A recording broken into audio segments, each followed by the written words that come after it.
തൃപ്പൂണിത്തുറ സ്ഫോടനത്തിൽ 2 ആഴ്ചയ്ക്കകം ജില്ലാ കളക്ടർക്ക് റിപ്പോർട്ട് സമർപ്പിക്കും. ബന്ധപ്പെട്ടവരുടെ മൊഴികളും രേഖകളും പരിശോധിച്ചായിരിക്കും റിപ്പോർട്ട് തയ്യാറാക്കുക. ഉദ്യോഗസ്ഥ തലത്തിൽ വീഴ്ചയില്ല എന്നും നഷ്ടപരിഹാരം സംബന്ധിച്ച ചർച്ച നടത്തുമെന്നും സബ് കളക്ടർ കെ മീര പറഞ്ഞു. സംഭവവുമായി ബന്ധപ്പെട്ട 9 പേരാണ് പോലീസ് കസ്റ്റഡിയിലുള്ളത്. തൃപ്പൂണിത്തുറ സ്ഫോടനത്തിൽ ജില്ലാ ഭരണകൂടം പ്രഖ്യാപിച്ച മജിസ്ട്രിയൽ അന്വേഷണമാണ് ആരംഭിച്ചത്. ഇതിന്റെ ഭാഗമായി സബ് കളക്ടർ കെ മീര അപകടസ്ഥലം സന്ദർശിച്ച് സ്ഥിതിഗതികൾ വിലയിരുത്തി. അപകടത്തിന്റെ എല്ലാ വശങ്ങളും പരിശോധിച്ച് 2 ആഴ്ചക്കകം റിപ്പോർട്ട് സമർപ്പിക്കുമെന്ന് സബ് കളക്ടർ പറഞ്ഞു. നമ്മൾ ഇവിടെ ഉണ്ടായ ബ്ലാസ്റ്റിന്റെ ഒഫീഷ്യൽ മജിസ്ട്രിയൽ എൻക്വയറി ഇന്ന് സ്റ്റാർട്ട് ചെയ്തു.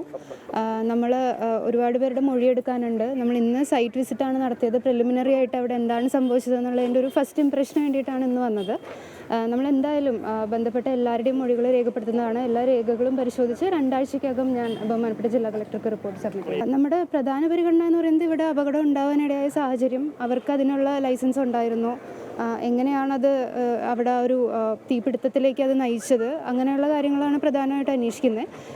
പിന്നെ നമുക്ക് അതിൻ്റെ സൈഡായിട്ട് ഇവിടെ ഉണ്ടായ നമ്മുടെ നാശനഷ്ടങ്ങളുടെ ഒരു കണക്കെടുപ്പും അതിന് നമുക്ക് എന്ത് ചെയ്യാം, ഭാവിയിൽ ഇങ്ങനത്തെ അപകടങ്ങൾ ഒഴിവാക്കാൻ നമുക്ക് എന്തൊക്കെ ചെയ്യാം എന്നുള്ളതും കൂടെ പരിഗണനയിൽ വരുന്നുണ്ട്. നഗരസഭാ എഞ്ചിനീയറിംഗ് വിഭാഗത്തിന്റെ പരിശോധനാ റിപ്പോർട്ടിന്റെ അടിസ്ഥാനത്തിലായിരിക്കും നഷ്ടപരിഹാരം സംബന്ധിച്ച് തീരുമാനമെടുക്കുക.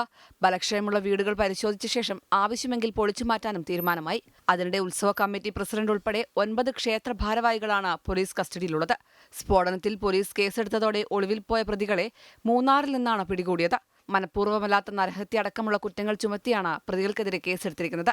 മാനദണ്ഡങ്ങൾ ലംഘിച്ചാണ് പടക്ക നിർമ്മാണത്തിനായി വെടിമരുന്ന് സൂക്ഷിച്ചതെന്ന് പോലീസ് കണ്ടെത്തിയിരുന്നു. അമൃത ന്യൂസ്, കൊച്ചി.